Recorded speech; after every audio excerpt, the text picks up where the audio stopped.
आणि बुलेटिनच्या सुरुवातीलाच एक महत्त्वाची बातमी आहे संकेत बावनकुळेंसंदर्भात।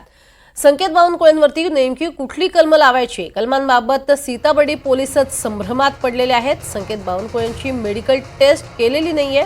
गाडी वेगात असताना संकेत सनरूफमधनं किंचाळत होता अशी ही माहिती समोर येते। ही दृश्य आपण बघतोय।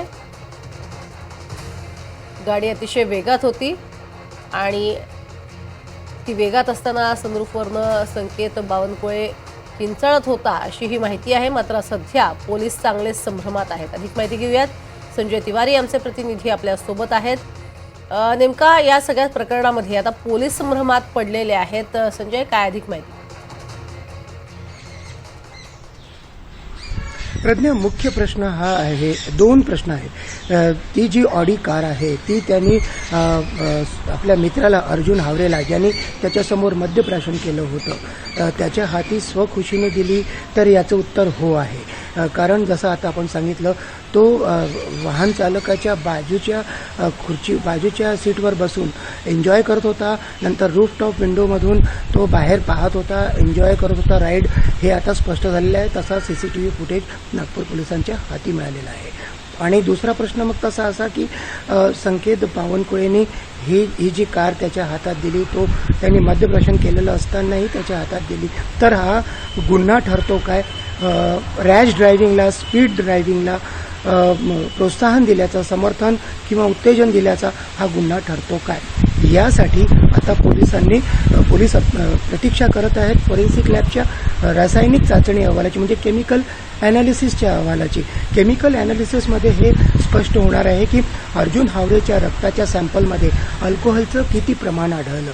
ते प्रमाण जर एक्सेसिव्ह असेल, जादा असेल, तर तो अंमलाखाली होता किंवा नाही हे ठरवता येईल। आणि त्यानंतर त्याच्या हाती यांनी स्वखुशीने कार दिली, त्यामुळे रॅश ड्रायव्हिंगला, स्पीड ड्रायव्हिंगला अबेटमेंट दिलं, प्रोत्साहन दिलं, असा त्याचा अर्थ होईल का? आणि त्याच्यावरती कोणत्या कलमाखाली? कारण आता आपल्याला माहिती आहे भारतीय न्याय संहिता BNS लावण्यात आलेलं आहे, त्यामुळे BNSच्या कोणत्या कलमाखाली हा गुन्हा होईल समर्थन दिल्याचा, यासाठी ते कायदेशीर सल्ला मागणार आहेत। कारण पोलिसांची अडचण वाढवणारा एक वैद्यकीय तपासणी अहवाल जो डॉक्टरांनी दिलेला आहे, त्याच्यामध्ये अर्जुन हावरेने मद्यप्राशन केलं असलं तरी तो मद्याच्या अंमलाखाली नव्हता असं म्हटण्यात आलेलं आहे।